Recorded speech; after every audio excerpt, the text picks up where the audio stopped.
No ľudia, je to v piči, no ja nám poviem. Odbery mi klesajú, no je to v riti, tak čo urobíme?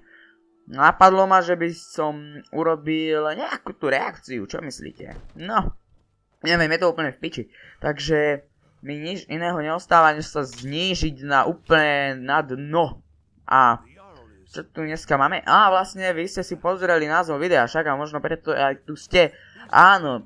Bude to, alebo pôjde tu o názor na Google. Jej, chcem si na jeho mene privyrobiť. Alebo aspoň nejaké to, pozrite navyše. Takže, neviem, čo mám o ňom povedať. Tak to prevezme za mňa moja kancelárka, moja sexy. Milujem ju. Včera som prejebal 3 kráľovstvo.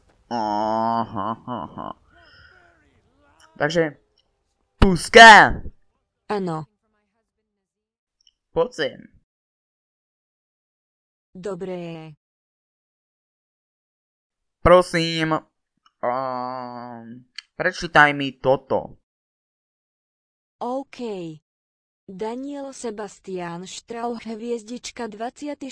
september 1996 Bratislava, Slovensko, známy pod prezývkou Gogo 1, je slovenský YouTuber a vloger. Preslávili ho kanály Gogomantv a Gogos Vlog na YouTube. Jeho hlavný kanál je prvým najodberanejším v českej časti YouTube, najodberanejším z kanálov v slovenčine a jedným z najsledovanejších kanálov v českej a slovenskej časti YouTube. Bol jedným z prvých slovenských YouTuberov 2 a v súčasnosti je pokladaný za najznámejšieho slovenského YouTubera 3, 4, 5, 6, 7, 8, 9. V roku 2013 sa umiestnil na 4. mieste vo vyhľadávaní na YouTube na slovenskom internete 10-20. Novembra 2015 vydal svoju vlastnú knihu Gogo chalan z internetu 11, v ktorej opisuje svoj život YouTubera. Teraz má okolo 800 zverejnených videí. Pri príležitosti 1 milióna odberov na jeho kanále Gogomantv vydal 29. novembra 2015 videoklip Mysli 12.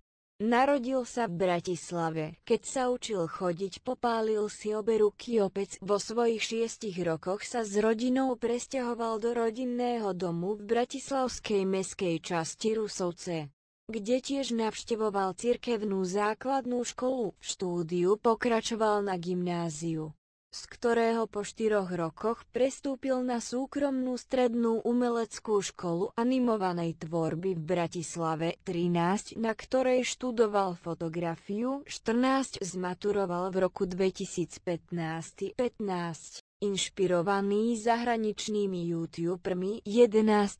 júla 2010-16 založil jeden z prvých kanálov v slovenčine na YouTube. 17 svoje prvé video zverejnil 30. decembra 2011. 18 po vytváraní videí v žánri let's play, komentovanie vlastného hrania videohier, kde začínal so sandboxovou videohrou Minecraft. sa začal venovať aj vlogovaniu, vytváranie videoblogov, kvôli ktorému 23. mája 2012 založil kanál Gogos Vlog 19. Jeho najstarší a hlavný kanál Gogo má 1 437 607 odberateľov k 9. Októbru 2016 je druhým najodberanejším kanálom zaregistrovaným v českej časti YouTube. Prvým je kanál Viral Brothers, ktorých súčasná produkcia je však v angličtine 21 a najodberanejším kanálom vysielaným v slovenčine 22-23 jeho kanál Gogo English 2, na ktorom uverejňoval videá v angličtine. Je neaktívny. Posledné video bolo nahrané 3. novembra 2013, 24. Na pozvanie Andreja Krausa zahral improvizovanú zložku v epizóde seriálu Panelák z 23. novembra 2014, 25. V júni 2015 sa zúčastnil jeden ročníka českého festivalu Utubering v sekcii Gaming 26, na ktorom mu bola udelená cena pre najlepšieho YouTubera, jedna z 3 kategórií, 27. Takže snad som vám povedal všetko, čo ste chceli vedieť o Gogovi a mojom názore na ňo. Snad sa vám to páčilo, pokiaľ áno, dajte like, pokiaľ chcete ďalšie takéto videá, tak dajte mi odber, alebo napíšte do komentárov a pokiaľ sa vám nepáčilo, dajte dislike, ale nič s tým neurobíte. Tak pokiaľ sa vám tak veľmi páčilo toto video, že by ste ho chceli ukázať aj ďalším kamarátom, tak urobte tak. Proste ho zdieľajte toto videjko a to bude asi všetko. Dovidenia.